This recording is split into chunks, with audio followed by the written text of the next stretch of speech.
Welcome, everyone. Thank you so much for joining us. My name is Beth Kenobi. I'm a Community Engagement Manager with Catholic Relief Services. I'll be your facilitator today for the recorded session, as well as during our live question and answer session that will take place on Sunday, February 7th at 5 p.m. Eastern Time. Our workshop today will focus on storytelling for the common good, and we'll do this through the lens of the Church's global response to the COVID-19 pandemic. With nearly 94 million confirmed COVID-19 cases worldwide and more than 2 million deaths, Catholic Relief Services and our partners are responding to the risk and impact among the world's most vulnerable communities. As many of you already know, CRS is the official international humanitarian aid and development agency of the Catholic community in the US. We serve in over 115 countries around the world, responding to major natural disasters and providing long-term relief to address the underlying causes of poverty, hunger, and injustice. CRS teams are seeing firsthand the additional negative impact of the pandemic on populations who are already facing multiple crises, including migrants and refugees, children at risk of malnutrition, families struggling to meet their food and nutrition needs, and communities without access to running water or adequate health care. Experts estimate that COVID-19 threatens to double the number of people experiencing food insecurity and to push nearly 500 million people into poverty. CRS and our partners continue to support the most vulnerable communities by promoting COVID-19 prevention and awareness, providing hygiene supplies and personal protective equipment, and strengthening healthcare systems. Our staff has adapted to virtual and remote support wherever possible to ensure staff and participant safety remain a priority. For communities most at risk of hunger and malnutrition, we're responding in a multitude of ways by providing emergency cash and food assistance so at-risk communities can receive food rations and cash to buy food and necessities, by supporting farming communities affected by natural disasters, conflict, and restrictions due to the coronavirus, by ensuring that vital nutrition programs continue for children at risk of malnutrition. This includes coordinated food distribution through our school feeding programs, and by investing in local businesses as they suffer from restrictions related to COVID-19. And here in the United States, each of you has a critical role to play too. Your voice as leaders and advocates are instrumental in ensuring that the Church's global response to COVID remains a priority, and that vulnerable communities around the world receive the life-saving support that they so desperately need. We must urge Congress and the administration to pass a COVID relief bill that supports those in need here in the US and around the world. It will not simply be enough to rely on the foreign aid funding in the annual budget process if we want to save lives and not lose ground in the world's search to address poverty. So that's why we're here today, to talk about how we best get this message across to our members of Congress. I'm so grateful today to be joined by my CRS colleague, Rafael Merchan, Program Manager for Economic Growth at CRS Guatemala, and Lupe Conchas, the Southwest Regional Organizer for Bread for the World. Rafael will share stories from the communities he works with in Guatemala, who are particularly vulnerable to hunger and food insecurity and have been increasingly vulnerable due to the coronavirus. And Lupe is going to give us some strategies for integrating storytelling into our advocacy visits with members of Congress. Lupe joins us from Bread for the World. And for those who are not familiar with their work, Bread for the World is a collective Christian organization urging our nation's decision makers to end hunger at home and abroad. Bread equips people to write letters and emails, meet with their members of Congress, and to work with others to end hunger. We are so grateful for the ways that Catholic Relief Services and Bread for the World have partnered together to train effective advocates and collaborate on our desire to end hunger and malnutrition. I'm going to first turn it over to Rafael to share about his work in CRS Guatemala. Thank you, Beth. Good afternoon, everyone. My name is Rafael Merchant, cheers from Guatemala. As Beth mentioned, I work as the Economic Growth Manager based here in Quetzaltenango in the Western Highlands of Guatemala. And I'm going to tell you more about the impact that COVID had in the food security of the country here. So before we get to that point, I wanted to share with you a little bit of more background on Guatemala. Some of you may find surprising that Guatemala is actually the biggest economy in Central America. 40% of the population here are of indigenous origin. And in fact, you can see in this picture, a family of Quiche origin. Quiche is one of the 23 languages spoken in this country. And despite that beautiful diversity in culture and landscape, Guatemala is one of the few countries in the world where poverty has actually been increasing in the past 5 years. This is before COVID. 2/3 of the population here live in less than $2 a day, and stunting or low height for age is extremely high. We're talking about 50% nationwide or up to 70% among indigenous populations. So it's very likely that the children that you see in that picture suffer from chronic malnutrition. It's also important to mention that when we talk about food security in Guatemala, we have to make a reference to the dry corridor. This is a large span of land that extends from Panama all the way to the border with Mexico. And it's critical to food security because there are millions of families that live in this area of land. Unfortunately, the dry corridor has very irregular rains, and year after year, we're seeing a prolonged droughts affecting the crops. And what that means is that we see that the level of food production keeps decreasing and decreasing, and that also translates into higher incidence of food insecurity, more migration, and this is particularly problematic for women because men are the ones that tend to migrate, and that leaves the burden of agriculture and livestock activities on women who already have a bunch of other things to do in their plots. So the average farm in the Western Highlands is one that has about a quarter of an acre of land. This is the plot of Don Julio Martinez. He has 6 kids. And in a quarter of land, he has to figure out how to feed his family. When he grows corn and beans using the milpa system, what we usually see is that they're able to produce about 3 to 5 months worth of food. And how do they feed the family the rest of the year?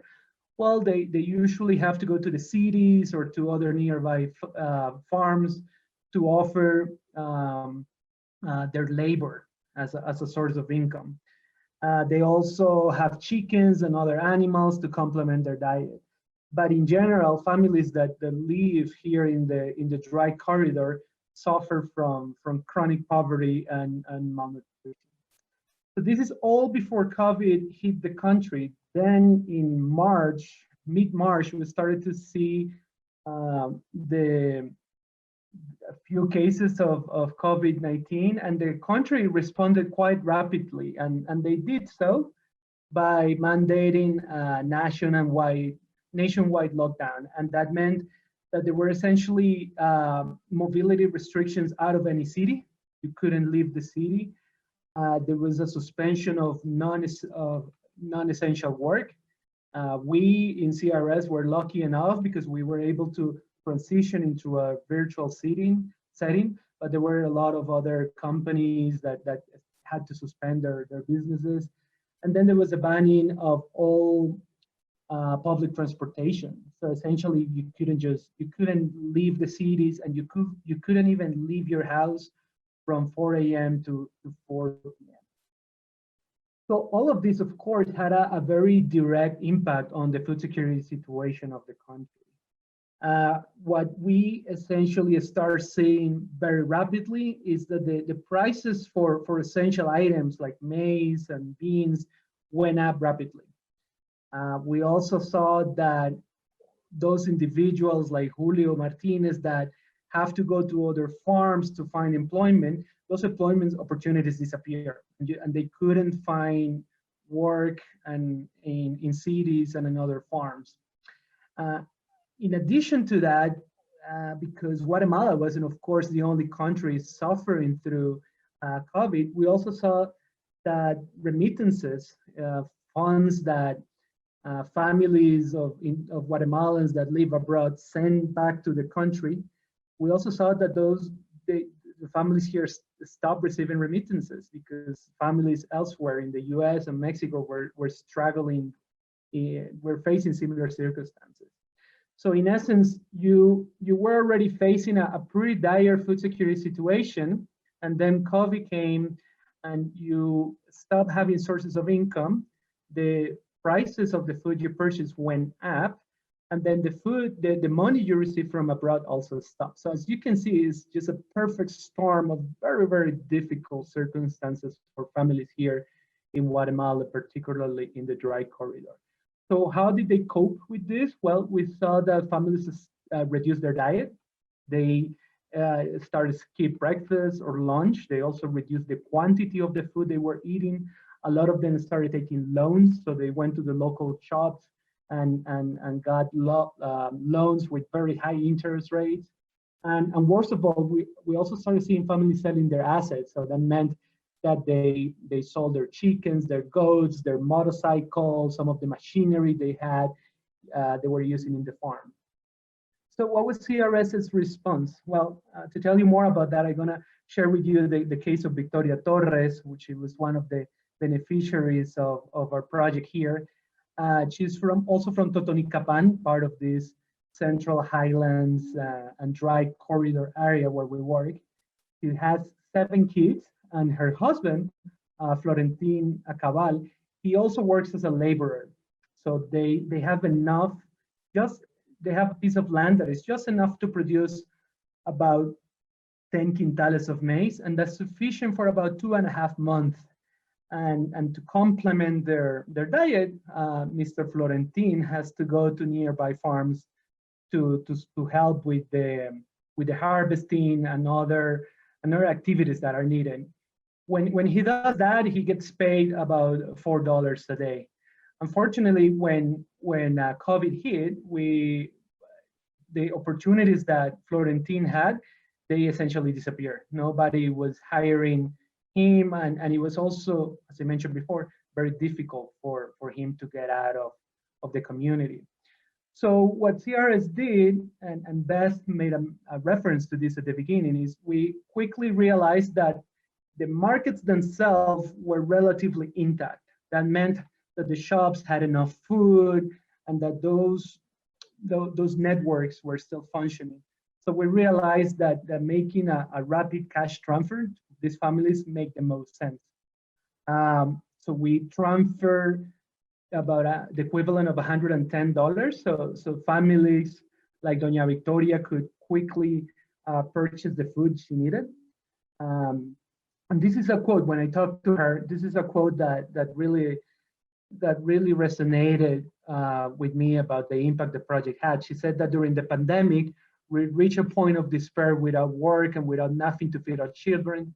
The money, the project was a blessing. When I left the bank, it went straight to the market to buy food and milk for my children. So that was the immediate response, but we realized that we also needed to support these families, focusing more on the long term and help them recover some of the assets that they had sold. And because we wanted to also think about women, we focus on poultry, specifically in chickens. And Doña Victoria was one of the 1,100 women that received 25 chickens. And chickens, again, are very important because they not only produce eggs, which are critical to the diet, but they also can sell those eggs and generate a source of income. So just wrapping up, to say that Doña Victoria, there were another 1,100 women that benefited from this project. But we think we're seeing that the effects that COVID had in the food security situation here in Guatemala are going to be long lasting. So I think it's great to have partners like you that are helping us bring attention to this critical issue. So thanks for your time, and back to you, Beth. Thank you so much, Rafael, and thank you to Victoria for sharing her story with you so that you could share it with all of us. If you'd like to learn more and get involved with CRS's work, I invite you to sign up for our campaign updates and our action alerts by texting LEAD NOW or Lidera Ahora to the number 30644. You can also learn more by visiting our website, crs.org/lead-the-way or crs.org/lidera el camino. And of course, we'll have time for a live question and answer session on Sunday, February 7th. And now, Lupe, over to you for more tips on effective storytelling. Thank you so much, Beth. Hello, everybody. My name is Lupe Conchas, and I am the Southwest Regional Organizer with Bread for the World. And I have the privilege of serving Arizona, New Mexico, Texas, and Oklahoma. A really, really small piece of land. Before I get started, I just want to let you all know a little bit about the history of Bread for the World and how we came about. So Bread for the World was started in the 1970s by Reverend Art Simon. He was a Trinity Lutheran pastor in the New York City's Lower East Side, and he often found himself responding to emergency situations caused by hunger and poverty in his neighborhood. Simon, along with a dozen other church leaders in his area, Roman Catholics, Presbyterians, and Lutherans, began meeting to explore how they might address local and global root causes of hunger. And today the organization has a presence across the entire country, and we're successful at mobilizing around food and insecurity issues.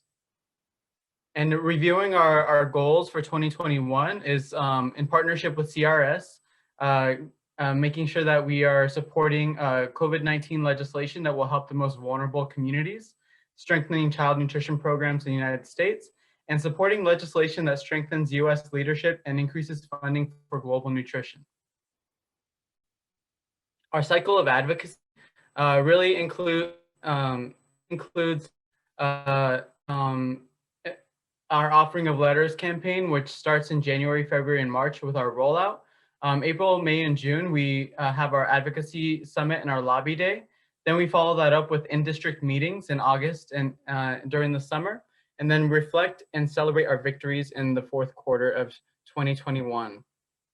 These are different ways to advocate, and I'll be talking about the importance of your personal narrative and storytelling when it comes to advocating through letters, calls, emails, social media, and of course, virtual meetings. So for your public narrative is very important because the truth, the most impactful way for you to connect with somebody, especially a member of Congress or somebody that you're asking to advocate with you in your cause, is your truth. And your truth is your story, and that's what connects you with values. Values is the most important piece of connecting with somebody and making sure that you're telling them why you're doing it, who are you, where did you grow up, and also, you know, what values do you share with those you are advocating for. So in this case, we are talking about the importance of defeating global malnutrition and supporting programs for global nutrition and development funding. So a little bit about me. My name is Lupe Conchas, and I was born in Phoenix, Arizona, but I grew up in a small town called Prescott, Arizona. For me, I remember the first home that we had was actually an abandoned trailer that my father found in the middle of a field. It didn't have any windows, any doors, any electricity or gas. It was just a shell, just like this one, but he was a carpenter and he was able to put it together for us. I remember some nights we would not have electricity or any light or any heat, and eating sardines, crackers, and grape soda in candlelight because it only cost $1.50, and that's all that we could really afford.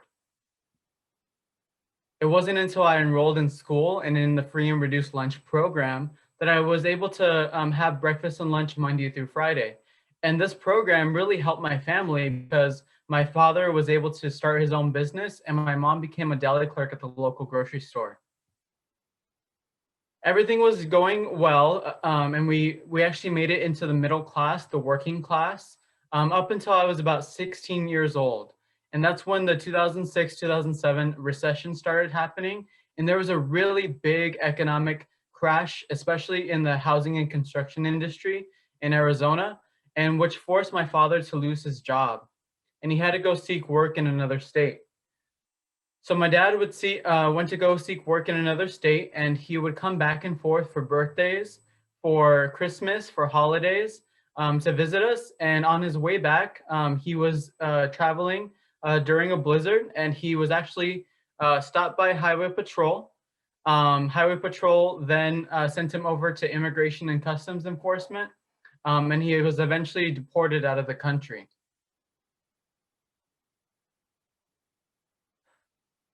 And so I'm sorry, it's a little hard for me to talk about it, but that was when I first found out that my father was the only undocumented person in my family.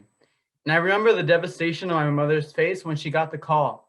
One, she didn't know how to explain it to us, but two, she had to make a critical decision then and there. She had to decide whether she was going to be a single mother with 4 US-born, English-only speaking children by herself in the United States with one job, or whether she was going to move the entire family 36 hours south to Jalisco, Mexico. I remember my brothers and sisters crying and not really understanding what was going to happen, but we made the critical decision that I was going to stay because I had 1 year left of school in order to finish my high school diploma, and that they were all going to go. And for me, that was really tough being separated from my brothers and sisters, especially knowing that they didn't know Spanish and they were going to a country that they've never lived in before. So my mom, she packed up the truck, and it looked really similar to this one. And she put, the mattress in the back. She put the washer and dryer, everything that she could fit from our house in the back of this truck, and drove 36 hours south. For me, I had a car, and I had a job at the time, and I was going to school. I was actually elected the student body president of my high school, but I stayed in my car for 3 weeks, and living in my car, not really knowing when I was gonna have a meal or when I was gonna eat, not really having access to a shower either. And it wasn't until I confided in a friend about my situation that her and her mom actually were members of the Catholic Church that I went to, and they accepted me into their home, and they sheltered me for my last year of school.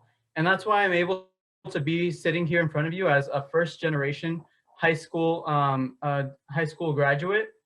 And I was able to be accepted to the University of Arizona studying Mexican American Studies and Political Science. And at the University of Arizona, I would take mission trips to the U.S.-Mexico border, which is about 70 miles away from Tucson, Arizona, and really understand migration patterns and the root causes of migration, and understanding that that includes hunger and that includes climate. When I graduated from the University of Arizona, I knew that I wanted to be a public servant. So I applied and worked for the Family Assistance Administration in the Arizona Department of Economic Security, doing Spanish applications for food stamps, Medicaid, and temporary assistance for needy families. Before Bread for the World, I went and worked for Phoenix College, addressing college student food insecurity. Our students self-reported that 64% of them could not afford 3 meals a day, and 53% could not afford healthy meals. And so we created a food pantry inside of the student union. We brought the food bank 2 times a month to our campus and distributed thousands of pounds of fresh produce and a non-perishable food to our community. Then I was able to join Bread for the World in November of 2019. And this was really just a culmination of my values and making sure that with Bread for the World as a Christian organization, that I stuck to my Catholic faith and understanding that The work of God and the work of Jesus Christ is to feed all people, domestically and abroad.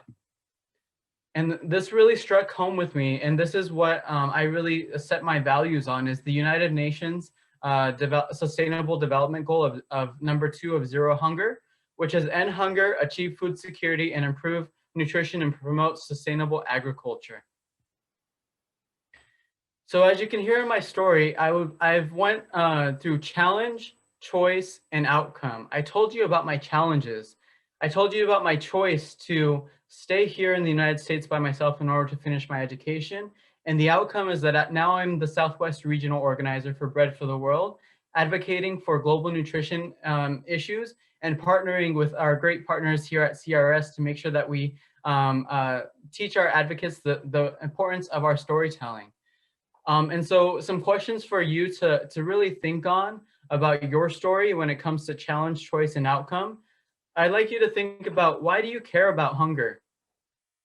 I'd like you to think about, how does your story connect with global malnutrition? What values did you hear in my story?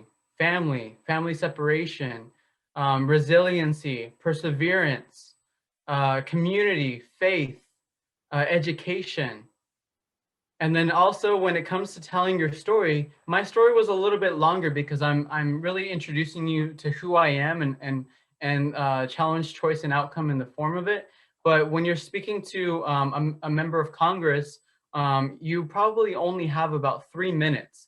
So you want to make that very concise and really get to the point, and also make sure to make your ask. So I would talk to somebody, a member of Congress, tell them really quickly about my story, in about 2 minutes or so, and then talk to them about the work that CRS and Bread is doing, and ask them, dear Congressman, dear Congresswoman, can you please commit to $20 billion for global nutrition development aid so that families such as myself do not have to risk separation or migration, or that families such as, we talked about the stories that were happening in Guatemala, that those folks have enough food to feed their families.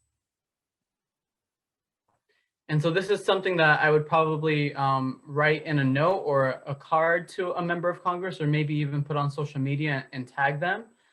Quote, as a child, oftentimes I didn't know when our next meal would come from. I know firsthand what it's like to experience child malnutrition. My story inspires me to do the work to end hunger in the United States and abroad. And I'm asking you to pass $20 billion for global development and nutrition funding. If you'd like to get more involved with Bread for the World and the work that I'm doing, you can connect with us to hold a virtual offering of letters. You can contact me if you'd like to meet with a member of Congress at lconchas@bread.org. I'd also like to invite you to visit bread.org/webinar.